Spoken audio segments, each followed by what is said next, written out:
नमस्कार दोस्तों।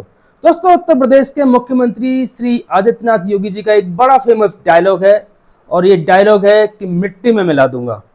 तो दोस्तों, उत्तर प्रदेश के शिक्षा मित्रों को योगी जी ने लगभग मिट्टी में ही मिला दिया है। उत्तर प्रदेश का शिक्षा मित्र आज जिस हालत में है कहा जा सकता है कि वो नरक से भी बदतर जिंदगी जी रहा है। पिछले 2001 से और 2025 तक शिक्षा मित्रों की हालत में आज तक कोई सुधार नहीं हुआ है।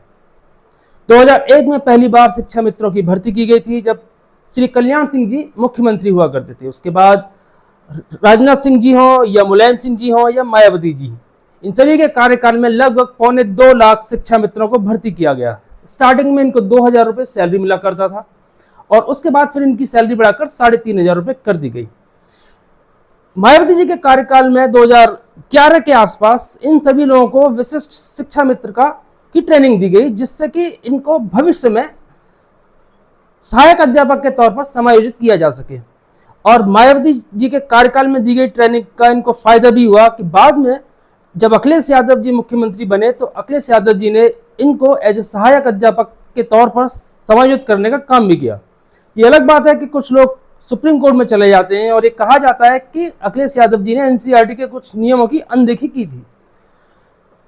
सुप्रीम कोर्ट में केस चलता है और सुप्रीम कोर्ट इन सभी शिक्षा मित्रों की जो भर्ती हुई थी उसको निरस्त कर देता है। और शिक्षा मित्र को जो सैलरी मिल रही थी, जो 40,000 के आसपास हुआ करती थी, 3 या 4 साल इनको सैलरी मिली और ये वापस फिर उसी ढर्रे पर लौट आते हैं जहां इनकी सैलरी 3,500 रुपये हुआ करती थी। बाद में योगी जी ने इनकी सैलरी को 3,500 रुपये से बढ़ाकर 10,000 रुपये कर दिया गया। लेकिन सवाल ये होता है कि 7 साल बाद योगी जी को एज ए मुख्यमंत्री 7 साल हो चुके हैं और योगी जी ने इसके बाद शिक्षा मित्रों की तरफ कोई ध्यान नहीं दिया। शिक्षा मित्रों की हालत आजकल इतनी बदतर हो चुकी है कि शिक्षा मित्र ना तो जी सकता है ना मर सकता है। 10,000 रुपये की सैलरी शिक्षा मित्र को मिलती है। 10,000 रुपये की सैलरी में शिक्षा मित्र क्या करेगा? आने जाने में ही उसके 2,000 रुपये खर्च हो जाते हैं। शिक्षा मित्र क्या अपने बच्चों को अच्छा भविष्य दे पाएगा? क्या वो उन्हें अच्छे स्कूल में पढ़ा पाएगा? क्या उन्हें अच्छे कपड़े पहना सकता है? क्या उन्हें अच्छा खाना दे सकता है? शिक्षा मित्र की हालत इस कदर बदतर है कि अगर शिक्षा मित्र किसी हॉस्पिटल में एडमिट हो जाता है तो उसकी डेड बॉडी ही वहां से बाहर निकलती है, क्योंकि उसके पास इतना पैसा नहीं है कि वो हॉस्पिटल के बिल जमा कर सके या अपनी इलाज का खर्चा खुद उठा सके। सुप्रीम कोर्ट ने भी बाद में इनकी तरफ कोई ध्यान नहीं दिया, ना ही तो इनकी सैलरी बढ़ाने के लिए राज्य सरकार को कहा। राज्य सरकार तो इनकी कभी सुनेगी ही नहीं, क्योंकि राज्य सरकार को लगता है कि इनसे उन्हें कोई फायदा नहीं होने वाला, क्योंकि ये कोई बहुत बड़ा वोट बैंक नहीं है। अखिलेश यादव जी ने लास्ट इलेक्शन में ये कहा था कि अगर वो सत्ता में आते हैं तो इनको सहायक अध्यापक के तौर पर फिर से समायोजित करेंगे। इसके बाद मोदी जी ने इनके बारे में काफ़ी स्टेटमेंट दिए कि हम शिक्षा मित्रों का ख्याल रखेंगे। योगी जी ने भी काफ़ी स्टेटमेंट दिए कि शिक्षा मित्रों को उनका सम्मान वापस दिया जाएगा, लेकिन आज तक वो सम्मान तो क्या, शिक्षा मित्रों को चवन्नी भी नहीं दी गई है। 10,000 रुपये की सैलरी 7 साल से इनको मिल रही है और सैलरी में चवन्नी का भी इंक्रीमेंट नहीं हुआ है। दोस्तों, शिक्षा मित्रों को 11 महीने की सैलरी मिलती है, 1 महीने की सैलरी उनको फिर भी नहीं दी जाती। उनको ना कोई मेडिकल अलाउंस मिलता है, उनको सरकारी तौर पर जो सुविधाएं दी जाती हैं उनमें से उनको कुछ भी हासिल नहीं होता है, जबकि लगभग 25 साल सरकार को अपनी सेवाएं देते हुए शिक्षा मित्रों को हो गया है। लेकिन सरकार की तरफ से शिक्षा मित्रों को क्या दिया गया है?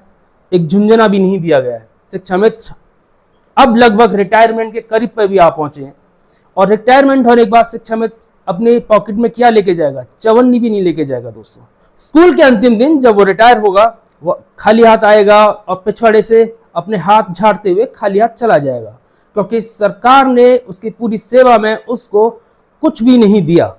उनको कोई पेंशन नहीं मिलेगी, कोई एकमुश्त रकम नहीं मिलेगी। उनकी जिंदगी और भी ज़्यादा बदतर हो जाएगी, जहां वो अपनी फैमिली को ये भी नहीं बता पाएंगे कि आखिर उन्होंने इतने वक्त तक शिक्षा मित्र की नौकरी क्यों की।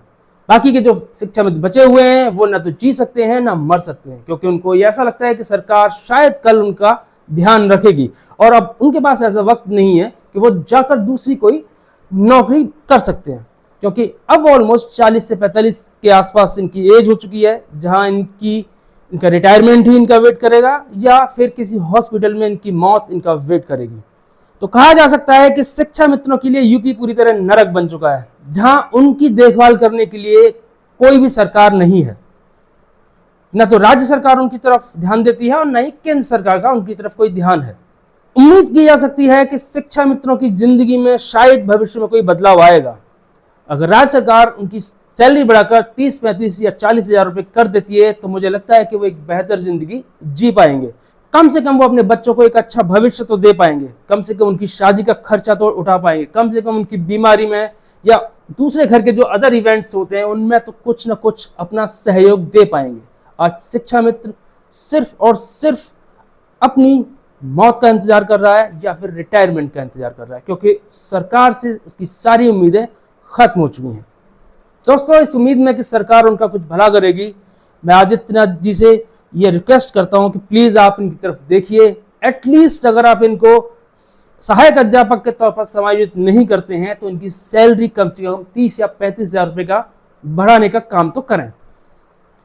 जय हिंद दोस्तों।